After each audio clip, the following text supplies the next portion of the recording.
اور یہ ریکارڈ ہوگا اس سال جو تراسیل باہر سے آئی ہیں وہ تقریباً انشاءاللہ 29 ارب ڈالر کو چھوئیں گی.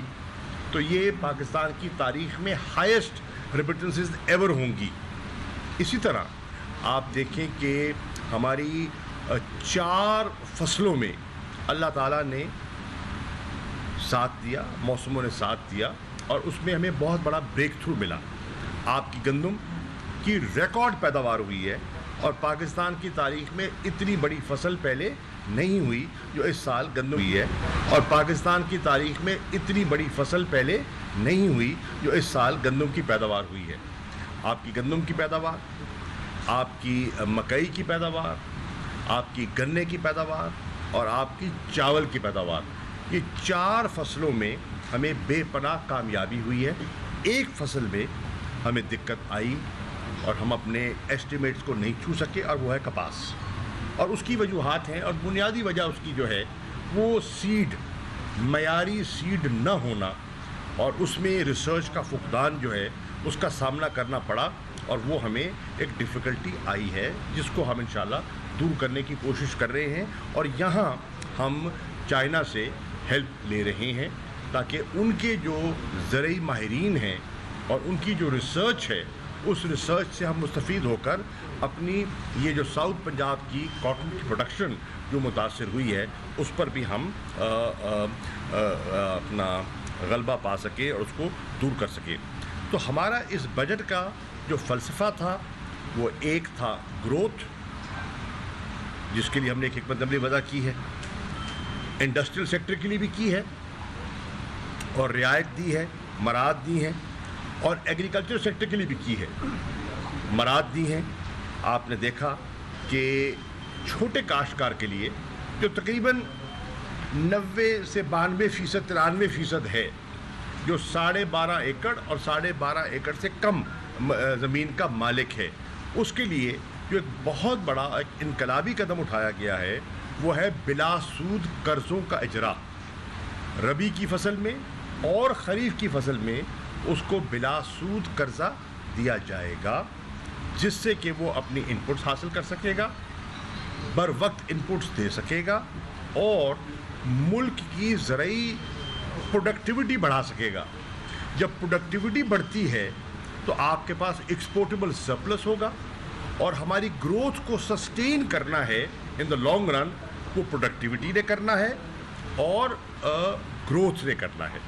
اسی طرح ہم نے انڈسٹریل سیکٹر کے لیے, اور یہ بھی آپ کو خوشی ہوگی جان کر کہ وہ ایگریکلچر سیکٹر جو پچھلے سال منفی تھا اس سال وہ پازیٹیو گروتھ پہ آ گیا ہے.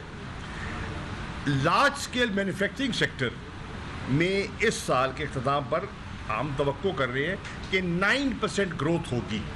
یہ بھی انپریسیڈنٹڈ ہے, بڑے عرصے کے بعد. نہ صرف جمود تھا بلکہ گر رہی تھی, پاکستان ڈی انڈسٹریلائز ہو رہا تھا, اور اب ہم دوبارہ انڈسٹریلائزیشن کی طرف جا رہے ہیں.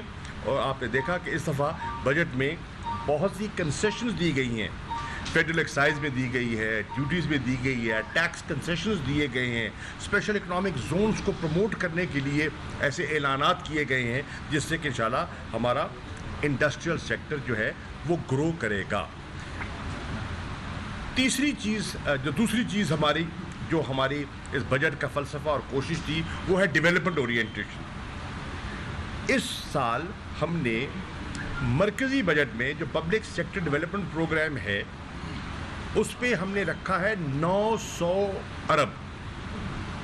یہ جو مالی سال ختم ہو رہا ہے 30 جون کو, کل پبلک سیکٹر ڈیولپمنٹ پروگرام کا جو حجم تھا وہ 630 ارب تھا.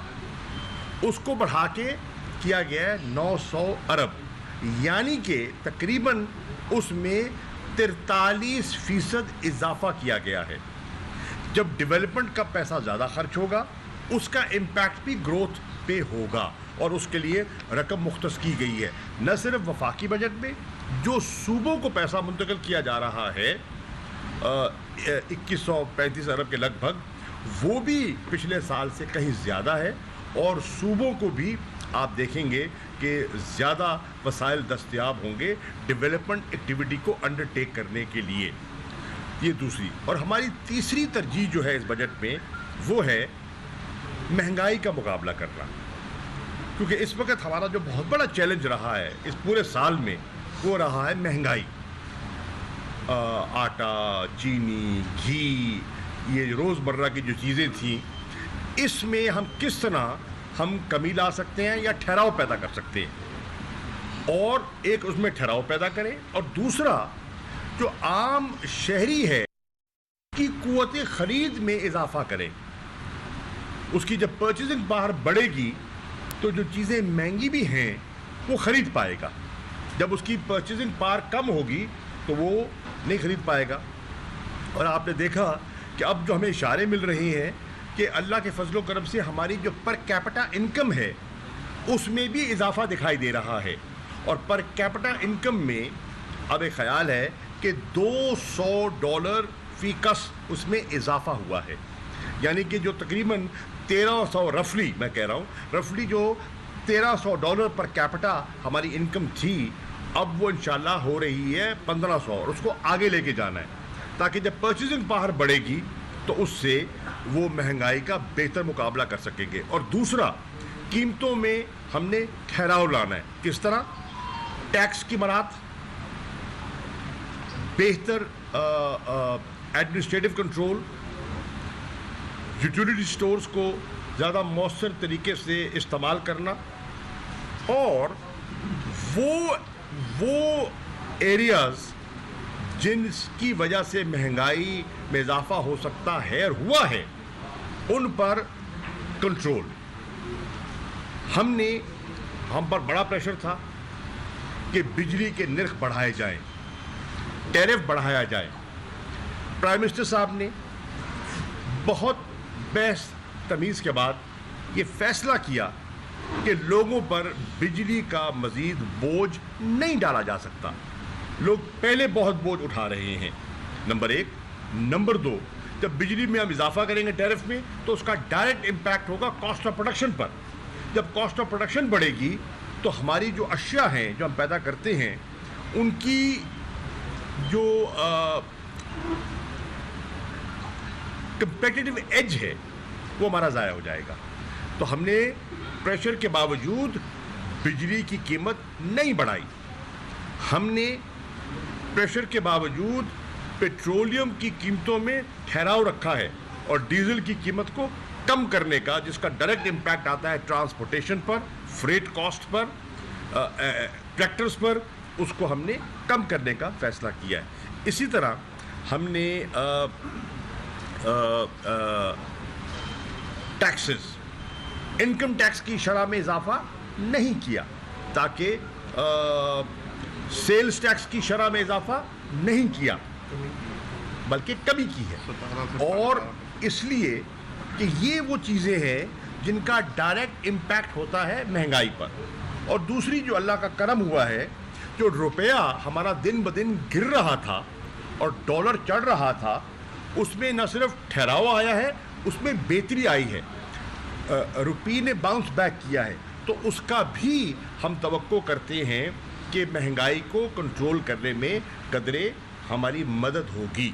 تو یہ تین جو ہماری پلرز ہیں، growth, development and containment of inflation, جس کو افراط زر کہتے ہیں اردو میں، یہ ہماری بجٹ کی حکمت عملی رہی ہے. اور امید ہے کہ اس حکمت عملی کو بروئے کار لاتے ہوئے اگلے مالی سال میں ہمارا ٹارگٹ ہے کہ ہم 4.8% گروتھ فگر حاصل کریں گے. تقریباً انشاءاللہ 5 کے قریب ہم پہنچنے کی کوشش کریں گے، اور اس سے اگلے سال اس میں مزید بہتری ہم لانے کا ارادہ رکھتے ہیں. میں عرض کر رہا تھا ہماری جو ترجیحات ہیں اس میں ہم نے ترجیح دی ہے ٹرانسپورٹ اینڈ کمیونیکیشن سیکٹر کو، اور اس میں ہم نے جو اپنا روڈ انفراسٹرکچر ہے اس میں مزید بہتری ہم لا رہے ہیں. سڑکیں نئی بھی آ رہی ہیں، جو ایگزسٹنگ ہیں ان کی مرمت کے لیے پلاننگ ہو رہی ہے. اور 3-4 میں موٹے موٹے منصوبوں کا ذکر کر دینا چاہتا ہوں جس کا امپیکٹ ہوگا. ایک، ہماری جو آپ نے دیکھا کہ ملتان تا سکھر تو بن گئی، حیدرآباد